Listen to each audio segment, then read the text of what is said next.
Hello everyone, nubkeks here. Welcome back to Nub Raids. This is not a drill. The next fragment champion is coming this Thursday. Yeah, Thursday the 25th of August. It is happening 3 days from now. That's as much warning as we've got.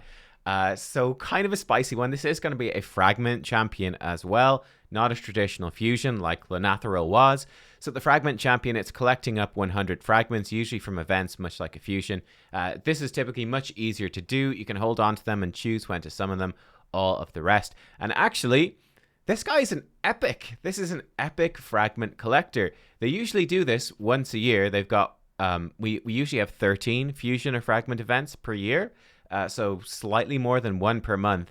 Usually 12 are legendaries and one is an epic. I feel like he's coming maybe a little early in the year. I could be wrong about that. It's usually around October that they do this. But we're getting him again here, the end of August. Epic.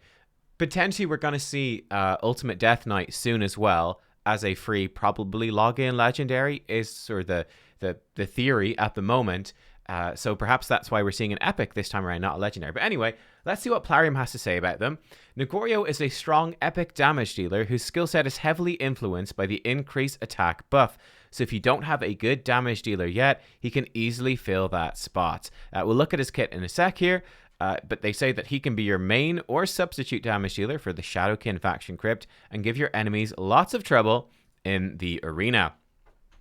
Let's see what he does then. Let's see what he does. Attacks one enemy 2 times. Places an extra hit if this champion is under an increased attack buff. Each hit has a 20% chance of placing block active skills debuff for 2 turns. So that's double commas. This, my theory here, he probably is going to hit fairly hard on this A1 with that increased attack and extra hit. Oftentimes these extra hit mechanic moves are some of the hardest hitting ones. So likely going to have a pretty hard hitting A1. This is probably going to buck up with a bit more damage. Maybe a little bit of a better chance. I wouldn't say too much. Maybe up to 30% max would be my guess. He's only epic, remember, of placing block active skills. But he has potentially 3 chances to place it. It's a pretty decent A1. It's going to work well with ally attacks, like if you did fuse Lanathril, or if you have another ally attack already. Not a bad A1 to go alongside it. So that's kind of cool. Abduct by Night, then, is his A2 4-turn cooldown here. Attacks one enemy, places block buffs for 2 turns. If this champion is under increased attack, steals all buffs from the target enemy before attacking. I'm guessing that might book down to a 3-turn cooldown. Maybe even a 2-turn, because there's not much, maybe just books with some damage. Most likely it's 3-turn, most likely. And it's a interesting move. It depends how hard this hits.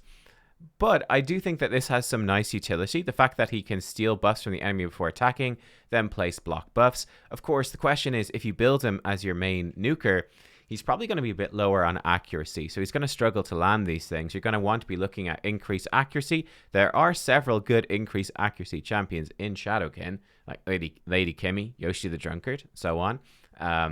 So that's kind of cool. But yeah, it might be tricky. You might need an accuracy aura or something to get this to work. I do think this could be helpful against Hydra, right? Where he can come in, he can steal all the buffs off the Head of Wrath and then put block buffs on it. I think that is quite a nice move.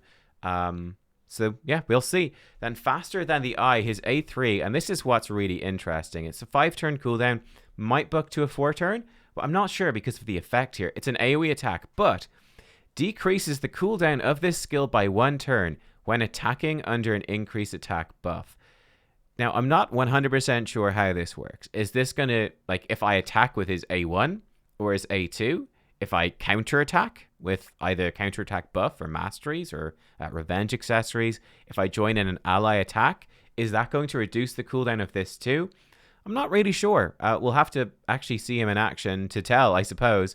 So this could be very good. It could be spamming out an AoE attack very, very frequently. Or it could be, you know, it could just be slightly shorter cooldown, and that's about it. So we'll see. Then Murderer's Lust is passive as a 3-turn cooldown. Places a 50% increased attack buff on this champion for 2 turns whenever an enemy's HP drops below 30%, and this buff cannot be removed. That's quite fun, actually. An irremovable increased attack buff. Very nice, actually. Very cool.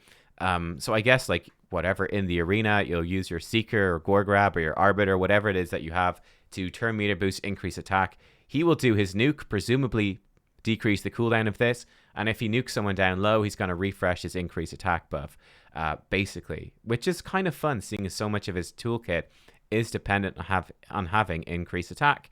I think, honestly, for an epic champion, it really depends how this works. How hard he hits, I'm not sure. I'd say for an epic, he actually looks pretty good. I almost feel he almost looks better than the Lanathril, to be honest, doesn't he? I don't know. But yeah, I will say the expectation of the epic fragments being easy, not necessarily.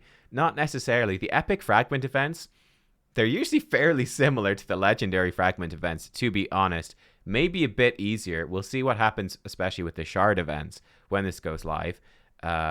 We'll see. But yeah, what do you guys think of Nogoryo? What do you think? Are you gonna? Would you go out and get him? Are you excited even though he's only an epic? Let me know. But yeah, that's the news, guys. Thank you for watching. I will see you all next time. Bye-bye.